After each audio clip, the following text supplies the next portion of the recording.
All right, last day of chapter 5. Test will be next week. And this is a type of test where we will see questions and we'll keep reviewing them. Please make sure you look over the first couple of chapters. It does have a good bit of vocabulary. Okay, make sure you know some vocabulary. Here we go. Vocabulary. Blocking.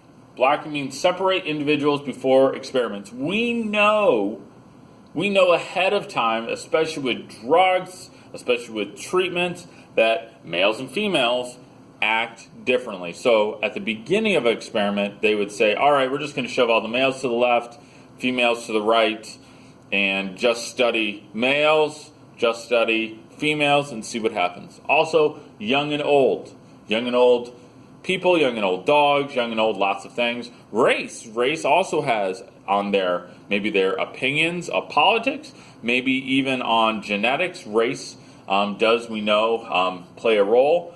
And even with, different varieties of trees, we want to separate them ahead of time. If we separate them ahead of time, that can be a good thing, and that is blocking. This is typically a really good way to do it. It's called matched pairs. Every individual has both treatments, and I have 2 examples. So, we will see this especially second semester. This is a very good way of conducting an experiment. If we want to figure out if people can tighten screws with their dominant hand faster than their non-dominant hand. For instance, if you're right-handed, can you tighten a screw with your right hand faster than your left hand?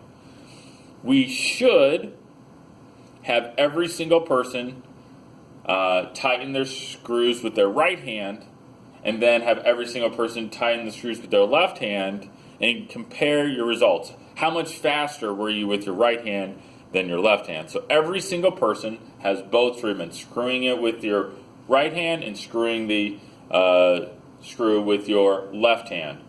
Also, there's a special one where they have, let's see, I'm going to draw a picture. It's an amazing picture. Beetles and colors. Okay? So let's suppose I have a park, and there's, trees over here. I'm going to draw a couple of trees.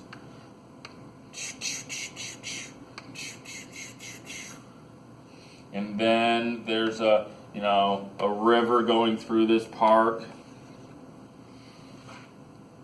And there's, let's suppose this is like a grassland over here.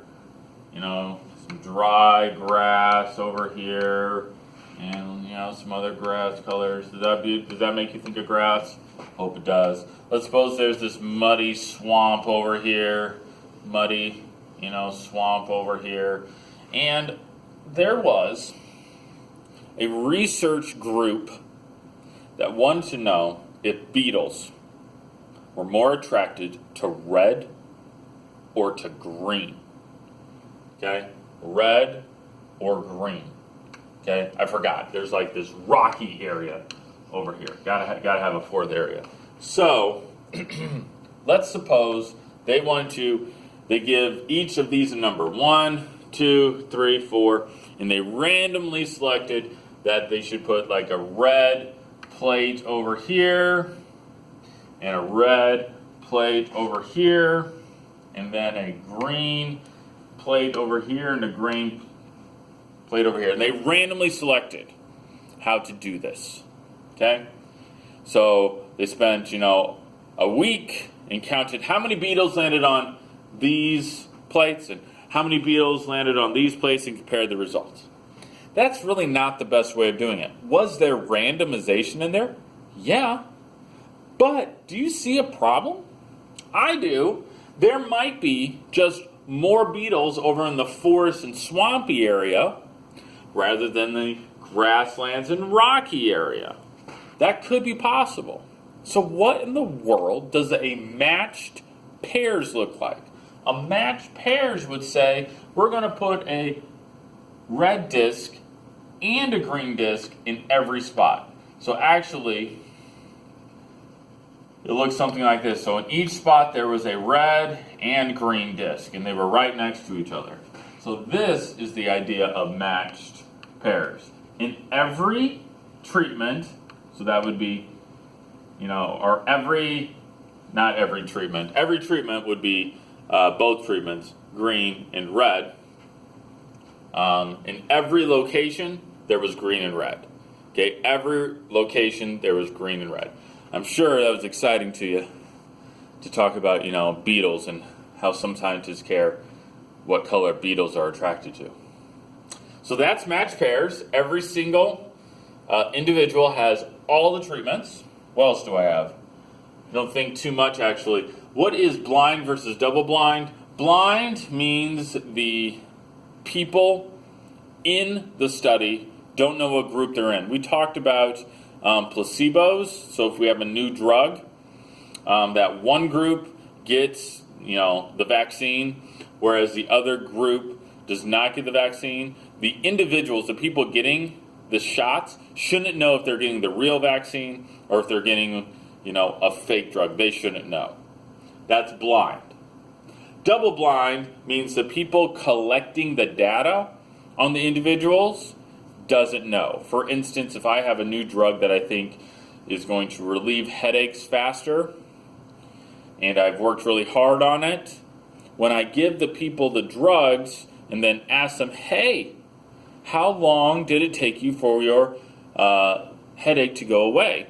I shouldn't know if that person is in the placebo control group or if they are taking my new trial drug because, I might lie about it. So double blind means the people collecting the data, they don't know what group they're in. Now, somebody does, but not the people collecting the data.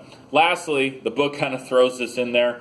We need to make sure we have realism, which means our placebo is very similar to our actual thing. Now, when you're taking like a vaccine or a pill, that's a lot easier to do. But there was this one where we wanted people to have like a fake cigarette to get off of marijuana addiction.